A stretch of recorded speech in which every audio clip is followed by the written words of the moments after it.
자, 그럼 어떤 정책이 있을 수 있느냐? 그러니까 소득주도 성장을 우리나라에서 제일 먼저 얘기한 거는 새사연입니다. 2012년에 리셋 코리아라는 데서 소득주도 성장이 뭐 무려 두세 챕터가 들어가 있습니다. 근데 그때는 이제 안 받아들여졌죠. 2012년에 책을 냈다는 건 2013년에 어떤 대선 후보가 받아들여주기를 바랬는데 안 받아줬습니다. 당시 진보의 대선 후보는 받아들이려고 했는데 중간에 힘이 없었죠. 제일 중요한 건 노동의 협상력 강화입니다. 특히 포스트케인지안이나 정치경제학 쪽에서는 무슨 시장에서 뭐 결정되는 거 아니에요. 기본적으로 사회적 힘에 의해서 분배가 먼저 결정된다는 거기 때문에 제일 중요한 건 노동의 협상력이 강화돼야 되는 겁니다. 노동의 협상력이라는 거는 현재는 노동조합이 강화되는 거예요. 근데 우리나라 노동조합이 10%고 그중에 가장 잘 조직되어 있는 5%는 이미 상당한 분배를 스스로 차지하고 있어서 이 사람들이 나머지를 위한 나머지 노동자의 분배 몫을 높이는 역할을 안 하고 있다는 게 지금 제일 큰 문제죠. 그러나 노조에 불리한 것, 지금 노동운동이 굉장히 불리한 법과 제도가 많이 있습니다. 그런 것들을 고치는 것들은 굉장히 중요한 일이라는 거죠. 한국에서는 이게 사실은 이 소득 정책이, 이 소득 주도 성장 정책이 실제로 나라의 정책으로 채택된 적이 있어요. 이런 발상이. 이게 언제였냐면은 1960년대입니다. 포스트 케인지안, 그러니까 로빈슨이나 이런 사람들이 적극적으로 영국 노동당의 소득 정책을 지지했어요. 그때 이름은 소득 정책이었어요. 그것도 원래는 임금 정책이었습니다. 근데 이 정책은 기본적으로 중앙교섭을 전제로 하고 있습니다. 중앙교섭에 의해서 당시에는 인플레이션이 문제였기 때문에 노동자들이 임금을 억제하는 게 뭐였어요. 대신에 이 분배 상황을 개선해서 경제 성장률을 높이는 거였는데 그거가 유일하게 이런 정책이 성공한 게 바로 스웨덴입니다. 스웨덴의 연대 임금 정책이라는 건 뭐냐면 수출 대기업 노동자가 자기들 임금 상승을 자제하고 내수 수출 중소기업의 임금을 올려서 임금을 평등하게 만든 거잖아요. 그 당연히 자본가들이 찬성해요. 자기네 수출 유리하잖아요. 그리고 내수 쪽에서 그러면 임금이 올라가니까 중소기업이 구조조정 될 거 아니에요. 거기서 실업자가 된 노동자들을 다시 교육을 시켜서 그게 적극적 노동시장 정책입니다. 그래서 생산성이 높은 쪽으로 이전시킨 진짜 기적적인 정책이 스웨덴 정책이고 따라서 지금 소득주도 성장 정책이라는 건 바로 그런 정책이에요. 그때보다는 지금 유리해요. 왜냐하면 지금은 인플레이션이 문제가 아니에요. 디플레이션이 문제잖아요. 그러니까 지금은 임금을 올리는 게 중요한 거예요. 대기업이나 중소기업이나 다 올려야 돼요. 그러나 중요한 건 대기업 노동자가 올라가는 것보다는 훨씬 더 영세 자영업 쪽 중소기업이 많이 오르게만 하면 됩니다. 정말로 자본가들이 반대한다면 대기업은 거의 동결. 그러나 중소나 영세나 비정규직인 임금은 대폭 확장하는 거를 노동조합이 주장할 수 있다면 그리고 그거를 자본가들이 받아준다면 바로 소득주도 성장이 되는 거죠. 들어보니까 굉장히 어렵겠죠. 그러나 그렇게 해야 됩니다. 두 번째는 지금 문제되고 있는 거죠. 최저임금을 올리는 게 정부가 직접 임금에 개입할 수 있는 거의 유일한 정책 수단입니다. 지금 최저임금위원회가 지금 협상을 하고 있죠. 그래서 거기에 이번에 최저임금위원회에서 좀 개선된 건 뭐냐면은 옛날에 민주노총, 한국노총이 주로 들어갔어요. 노동자 대표로. 근데 이번에는 청년 대표가 들어갔죠. 그 다음에 비정규직 대표가 들어갔죠. 이건 분명히 그 구성에서는 발전이에요. 지금 노동계에는 1,900원을 요구하고 있죠. 그건 어떻게 계산했냐면 1인 노동자 생계비, 그러니까 생계비를 계산한 거예요. 그 다음에 가구 2.5를 곱하니까 이 시간당 1,900원 정도 나옵니다. 이거는 현재 최저임금 5,580원이니까 80% 인상쯤 됩니다. 경영계는 0이죠. 그래서 결국은 이게 협상하다 보면 노동계의 최종안 그리고 이 경영자들 좀 올리겠죠? 그 사이에서 이제 공익위원이 결정하는 식으로 되게 되는데 정부는 지금 7%를 얘기하고 있습니다. 7% 그러면 굉장히 높은 것 같지만 있잖아요. 금년 연초에 오바마가 최저임금을 지금 미국의 최저임금을 7.25달러, 7달러 25센트입니다. 그걸 10달러 10센트로 올려야 된다. 그리고 감동적인 얘기를 하죠. 반대하는 사람들 한번 살아봐라. 이 돈으로. 살 수 있으면 반대하라. 라는 얘기를 하는데 7.25달러, 7달러 25센트를 10달러 10센트로 올리는 것은 40% 인상입니다. 우리나라에서 40% 올리면 얼마냐면 5,820원에서 40% 올리면 7,000원이에요. 8,000원이에요. 8,000원. 40% 올리면 8,000원, 25% 올리면 7,000원입니다. 즉 오바마 정도 내수를 늘리는 정책을 쓴다면 적어도 8,000원 돼야 되는 거죠. 그러니까 40% 인상해야 되는 거죠. 근데 지금 7%를 해서 내수를 늘린다라고 얘기를 하고 있는데 그건 턱도 없습니다. 7%라는 건 원래 이 최저임금은 하한선이 어떻게 되냐면 생산성 증가율 플러스 물가 상승률 더하기 분배 교정률 이렇게 들어가면 훨씬 올라가야 돼요. 어떻게 될지는 궁금한데 대체로 7%를 조금 넘기는 선에서 지금 결정되지 않을까 싶습니다. 근데 그렇게 되면 이 내수를 늘리는 효과는 거의 없습니다. 흔히 얘기하는 게 최저임금을 올리면 우리 이 경총에서 또는 전경련에서 영세 자영업자들을 걱정해줘요. 영세 자영업자들 중소기업들이 망한다고 걱정해 주잖아요. 사실은 최저임금 법안 하나가 임금법 갖고 세상에 해결되면 얼마나 좋겠어요. 그런 정책은 없습니다. 정책이 같이 가야 되는 거고 우리나라의 경우에는 최저임금의 적어도 40% 인상 플러스 경제민주화가 같이 가면 됩니다. 아니 우리가 흔히 보는 이 영세 자영업 중에 대표적인 게 프랜차이즈잖아요. 뭐라 그러지? 편의점. 그 편의점이 왜 힘든데? 일단 수익이 나면 35% 뛰어가는 거거든요. 무조건 뛰어가는 거거든요. 돈이 얼마가 남았건 35% 뛰어나가요. 그 25%만 뛰어가면 애들 최저임금 다 올려줄 수 있어요. 최저임금까지. 심지어 35% 뛰어가면 나머지 65% 갖고 이 임대료 내고 애들 임금도 주고 이러는 건데 그래서 좀 남는 데가 있다. 그러면 바로 10m 옆에다 또 세우잖아요. 이 편의점을. 걔들은 이제 처음에 물론 초기 투자는 들어갔겠죠. 브랜드 만들고 초기 시설 투자하고 이런 거 할 땐 들어갔지만 지금은 완전히 그냥 걷어들이는 거예요. 아무것도 안 하고 걷어들이는 거잖아요. 그 부분이 정말 잘 된다면 그 초기 투자한 걸 사들이면 협동조합이 돼버리면 되잖아요. 그럼 35% 뛰어가는 게 없어져요. 그럼 당연히 임금을 왕창 올려줄 수 있죠. 사실 편의점에서 임금이 차지하는 비중은 굉장히 적을 텐데 왕창 올릴 수 있겠죠. 즉 최저임금 인상이라고 하는 거는 영세 자영업이나 중소기업하고 같이 가려면 그건 경제민주화에 관한 이 여러 가지 법률이 같이 가면 문제가 됩니다. 그 소득 정책에는 경제민주화 정책이 같이 가는 거라고 볼 수가 있습니다. 예를 들어서 중소기업과 우리는 자본이 가져가는 몫과 임금이 가져가는 몫의 차이도 크지만 임금 격차도 무지하게 문제가 됩니다. 대기업과 중소기업 간, 정규직과 비정규직 간, 남성과 여성 간, 전 세계에서 그 모든 격차가 가장 커요. 근데 제일 중요한 거는 이제 실직 문제고 특히 청년 실업 문제가 심각한데 지금 점점 심해질 거예요. 이건 간단한 산수입니다. 우리나라 고등학생들이 대학교 가는 비율이 어느 정도나 되죠? 70에서 80%가 가요. 돈 많이 들잖아요. 대학교 가면 돈 많이 들어요. 고등학교 때도 돈 많이 들고 대학교 가서 돈 많이 들어요.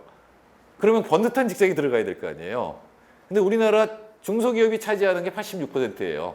그러니까 전문직, 대기업, 공공부문, 금융부문 다 합쳐서 15%가 안 돼요. 그럼 80%가 졸업해서 15%로 들어가야 되는 거 아니에요. 그럼 65% 탈락이죠, 그냥. 그러니까 계속 집에 머무르면서 계속 시험 공부하는 게 스펙 쌓고. 근데 1년에 65%잖아요. 그럼 10년이면 얼마가 쌓여요? 650%가 쌓여요. 그러니까 이 문제를 해결하는 건 중소기업의 생산성이 올라가서 중소기업의 노동 조건이나 월급이 대기업하고 큰 차이가 안 나야지만 이 문제가 해결될 수 있습니다. 그런데 우리나라 중소기업의 반이 하청기업인데 하청기업의 가장 큰 문제는 하청 단가를 후려치는 겁니다. 가령 내가 이걸 만드는 중소기업이에요. 이걸 원래 10,000원에 만들었는데 이제 기술을 발전시켜서 9,000원에 만들 수 있어요. 그럼 옛날처럼 10,000원 받으면 1,000원이 남는 거잖아요. 그걸 가지고 더 기술도 발전시키고 임금도 올려줄 수 있어요. 근데 대기업들이 모기업이 그걸 다 알아요. 내가 기술 발전을 해서 이제 9,000원에 만들 수 있다는 걸 알아요. 하청 단가를 1,000원 깎아요. 그럼 중소기업이 발전시킨 생산성 향상분은 그대로 대기업한테 가는 겁니다. 그게 지금 우리나라 하청기업의 가장 큰 문제예요. 심지어 정부가 보조금을 줘요. 이거 만드는데 1,000원 보조금을 줘요. 그 보조금 준 거를 대기업이 알아요. 그럼 하청 단가를 1,000원 깎아요. 그러면 중소기업 보조금이 그대로 대기업한테 갑니다. 그러니까 이 부분을 해결하지 않으면 안 되죠. 한국에서는 그래서 노동의 협상력 강화뿐만 아니라 좀 이따 나옵니다만 이 하청 기업들의 협상력을 강화하는 것도 굉장히 중요합니다. 그리고 노사정위원회는 전혀 지금 사회적 합의기구 역할을 못하니까 새로운 사회적 합의기구를 띄어야 된다. 그리고 요새 뭐 제가 하는 사회적 경제라는 것도 굉장히 중요합니다. 사회적 경제 비중은 굉장히 적은데 사회적 경제 자체는 노동자가 자본을 갖는 거잖아요. 그러니까 자본 소득이 없어요, 여기서는. 뿐만 아니라 내부의 임금 격차도 굉장히 적습니다. 그러니까 보통 이거 총회에서 결정되지만 칼폴라니 협동조합의 경우는 최고 경영자와 신임 노동자 간의 임금 격차가 제로입니다. 다 똑같아요. 근데 꽤 큰, 뭐 아이쿱 같이 꽤 큰데도 정해져 있어요. 최고 경영자가 지금 하면 4배쯤 될 거예요, 거기 아이쿱은. 그러니까 보통은 대여섯 배를 넘지 못하게 돼 있습니다. 그러니까 임금이 굉장히 이 격차가 줄어들어 있기 때문에 사회적 경제의 부분이 커지면 커질수록 전체 임금 격차가 줄어들게 되겠죠. 물론 적어요. 우리나라가 지금 통계가 정확하지 않습니다만 GDP 1%도 안 돼요. 사회적 경제가 생산하는 게 고용하는 거는 좀 더 많고. 근데 이게 10년 동안 10% 늘어난다 그러면 사회적 경제 10%라는 건 그래도 굉장히 적은 겁니다. 사회적 경제가 잘 되는 데는 거의 20%인 데가 있어요. 이게 별거 아닌 것 같지만 사회적 경제가 1년에 1% 늘어난다는 건 굉장히 큰 의미를 갖고 있어요. 현재 우리나라의 경제 성장률이 3%가 안 돼요. 근데 그중에 1%이기 때문에 만일에 추가로 1%라 그러면 이건 굉장히 큰 의미가 있겠죠. 그래서 사회적 경제도 이 소득주도 성장 정책의 하나다. 또 하나는 노동 시간을 단축해서 좀 더 이 임금이 골고루 퍼질 수 있게 할 수 있다. 그다음에 이런 건 재정 정책에 같이 가야 됩니다. 누진세제 강화하지 않으면 안 되겠죠. 빈부격차를 줄이는 게 목적이라면 누진세제, 특히 자산세를 강화해야 된다는 거죠. 그리고 완전 고용이 굉장히 중요한 거시 정책 목표로 들어와야 된다는 거죠. 그러니까 특히 중앙은행이 물가 안정뿐만 아니라 완전 고용을 신경 써야 됩니다. 이게 연방준비제도이사회도 옐렌이 총재가 된 다음부터는 그 노동경제학자 출신이거든요. 그러니까 완전 고용을 전면에 내세우고 있습니다. 한국은행법을 개정해야 되는 거예요. 그다음에 생태세라든가 광고세를 부과해야 되고 자손세나 상속세를 강화해야 됩니다. 그러니까 우리나라 노인들이 자산을 움켜쥐고 있는 거는 언제 죽을지도 모르는데 소득이 없잖아요. 그러니까 자꾸 자산을 움켜쥐어요. 대표적인 게 일본입니다. 일본의 노인층이 모든 자산을 다 갖고 있어요. 그렇게 되면은 젊은 층은 할 일이 없어져요. 왜냐면 집 사는 건 불가능해졌고 이제 젊은 층이 그 직업 일자리가 점점 줄어들게 됩니다. 그 다음에 그래도 투자가 부족하죠. 지금 대기업들이 투자 안 하는 건 당연합니다. 수출 안 되죠? 내수도 지금 침체돼 있죠. 근데 왜 투자하겠어요? 그럼 국가가 주도해야 되는데 우리나라에서 가장 중요한 대규모 투자는 남아있는 투자는 생태 투자입니다. 그러니까 분산형 에너지 체제라든가 그걸 이어주는 스마트 그리드라든가 또는 아파트의 열효율이 지금 엉망이에요. 그럼 아파트를 전부 열효율이 높은 빌딩으로 바꾼다든가 이건 건설업계에도 굉장히 좋은 호재입니다. 또는 그 자동차가 이산화탄소를 배출하지 않는 자동차로 바꿔나간다든가. 근데 그거는 한 기업이 하기는 아무리 재벌이라도 한 기업이 하기 어렵거든요. 인프라를 깔아줘야 되거든요. 그 부분이 지금 국가가 해야 되는 굉장히 큰 투자입니다. 그리고 교육과 의료에 대해서 투자해야 됩니다. 이번에도 메르스 때문에 문제가 됐지만 공공병원이 부족해서 문제인 거잖아요. 방역체계의 일부를 삼성병원에 맡겨놨잖아요. 그래서 뻥뻥 뚫리고 있잖아요. 그래서 다행히 이번 그 사태가 방역체계, 공공 방역체계를 강화하는 쪽으로 가면 좋겠는데 분명히 아닐 겁니다. 더욱더 민간에게 맡기는 쪽으로 갈 겁니다. 아마도. 근데 뭐 불행하게도 100% 그렇게 될 거예요. 공공 방역체계를 강화한다는 건 그거예요. 감염 역학 의사를 늘리는 거고 보건소를 늘리는 거고 지방의료원을 늘리고 거기서 전염병이라든가 중요한 어떤 환자들을 볼 수 있는 그런 시설을 갖추는 겁니다. 근데 이게 이 방역을 한다는 거는 평상시에는 이건 쓸데없는 낭비예요. 예컨대 이런 겁니다. 아마 우리 정의당 내에도 소화전이 막 있을 거예요. 소화기도 개인 소화기 있을 거예요. 다 낭비예요. 불 안 나는 동안은 쓸데없는 거잖아요. 쓸데없는 투자 집어넣는 거 아니에요. 그러나 만일의 사태를 대비해서 그게 있어야 되는 거잖아요. 방역도 마찬가지예요. 근데 만일의 사태가 안 일어날 거라고 생각하면 또 확률을 계산해서 얼마 안 일어나 음압시설을 가질 리가 없죠. 삼성병원이. 그거는 규제를 해야 되는 겁니다. 원래 의료는 공공해야 되는데 민간에게 맡겼다면 규제를 통해서 방역 시스템을 갖추도록 했어야 되는데 아예 방역 체계 자체를 갖다가 민간한테 맡기니까 현재 같은 사태가 벌어진 거죠. 그런 투자도 아직 많이 남아 있습니다. 교육도 마찬가지.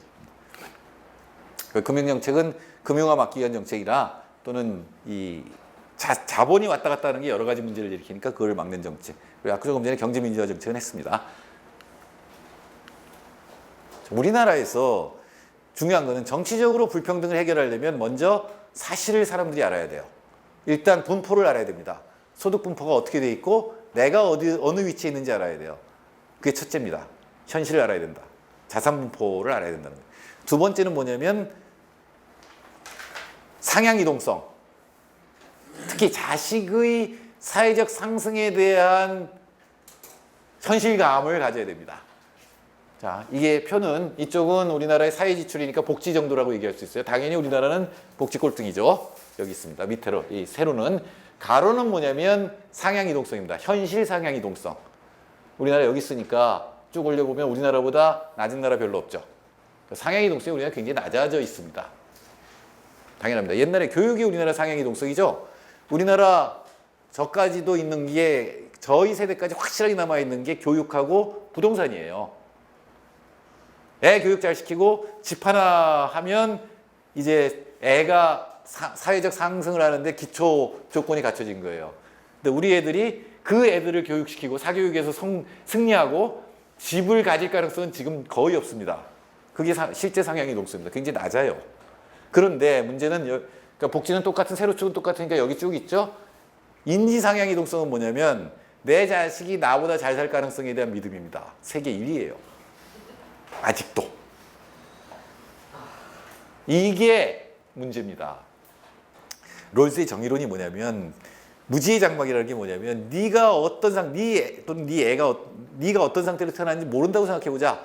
부자의 자식일지 가난한 사람의 자식일지 서울에서 태어날지 지방에서 태어날지 여성일지 남성일지 모른다고 생각하고 선택하는 사회 체계가 정의로운 사회다라는 얘기입니다. 보통 사람이라면 내가 최악으로 태어났을 때도 인간답게 살 수 있는 사회 체제를 선택하겠죠. 그게 최적 차등이에요. 가장 나쁜 사람들의 상태를 위로 끌어올리는 게 정의다라는 얘기잖아요. 그런데 만일에 이상하게도 내가 또는 나의 자식은 굉장히 좋은 조건에서 태어날 거라고 상상을 한다면 그걸 굳게 믿고 있다면 불평등한 사회를 선택할지도 몰라요. 그렇다는 거예요. 인지 상향 이동성이 세계 1위라는 건. 왜? 우리 애는 분명히 서울대 갈 거고 미안합니다. 대학교 이름 얘기해서 분명히 뭔가 하여튼 잘해갖고 주식도 대박을 칠 거고 집도 분명히 어떻게 해서든지 집값 뛰는 데를 어떻게 살 수 있다고 믿으면 지금 상태를 선호할 수 있고 그걸 바꾸는 거에 대해서 반대할 수 있어요. 실제로 종부세에 대한 국민들의 반응이 그랬어요. 종부세 때문에 우리나라 1%만 대상이었는데 마치 자기가 집이 굉장히 비싼 집인 그게 9억이었어요.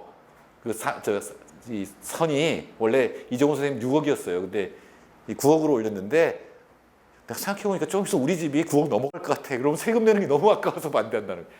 바로 이겁니다. 인지 상향 이동성을 굉장히 높게 평가하는 거예요.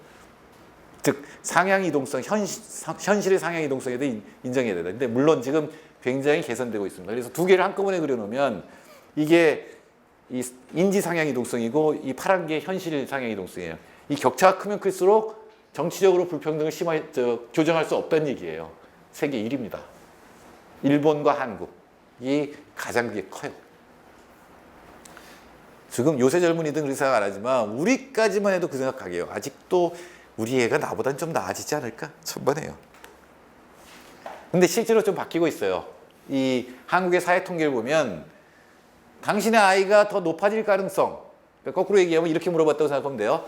아이가 나보다 비슷하거나 못하게 될 가능성이 얼마나 될 것 같으냐를 물어보면 부정적 응답이니까 바로 그 질문입니다. 94년에 5%밖에 안 됐어요. 94년엔 95%가 나보다 잘 될 거라고 굳게 믿었다니까요. 그러다 쭉쭉쭉 떨어져서 지금 반 정도. 2013년에 43.7%는 나보다 못할 거다 우리 애가 라고 대답한다는 건 이제 인지 상향 이동성이 현실 상향 이동성으로 가까이 가고 있다는 겁니다. 아까 그 통계는 한 30년을 평균한 거예요. 근데 이제는 점점점 현실 상향 이동성에 가깝게 변하고 있다는 거죠. 그 다음 질문도 마찬가지입니다. 노력이 더 중요하다. 긍정적 응답 60대 75.5. 그러나 20대는 반만. 노력해서 내가 성공할 수 있는 가능성은 반밖에 안 된다는데 이 6, 70년대는 진짜 폐허에서 시작했잖아요. 그래서 실제로 노력에 의해서 굶어 죽던 데서는 먹을 만해졌다는 그 기억이 있기 때문에 노력에 의해서 올라갈 수 있다고 생각하죠. 그리고 평등이 있기 때문에 가능했어요. 그래서 이제는 출발점 자체가 완전히 불평등한 데서 시작하니까 내가 노력해서 안 된다라고 하는 거죠. 우스갯소리가 아니라 그 세태를 나타내는 게 젊은 애들에게 가장 선호하는 직업이 뭐냐고 물어봤을 때 뭐라고 대답했다 그랬죠? 빌딩을 소유해서 거기서 임대료 받아서 먹고 사는 거. 그건 애비가 빌딩을 갖고 있어야 되는 거 아니에요.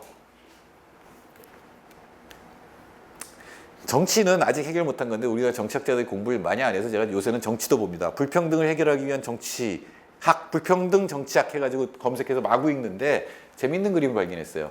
이게 아까 1%에 관한 미국의 이 까만 선이, 그러니까 1%가 차지하는 비중이 뚝 떨어졌다가, 그래서 75년까지는 굉장히 낮았다가 굉장히 빠른 속도로 올라가고 있다 그랬죠. 이 회색은 정치 양극화 지표입니다. 우리나라 아직 이 지표를 가지고 분석한 게 없어요. 정치 양극화 지표라는 건 뭐 의안이 계류되는 시간, 그다음 뭐 의안이 통과되는 뭐 결과를 놓고 이렇게 지표를 만든 건데 거의 비슷한 모습을 나타냅니다. 근데 이게 함정이 있는데, 정치 양극화라는 건 뭐냐면 사사건건 부딪힌다는 얘기예요.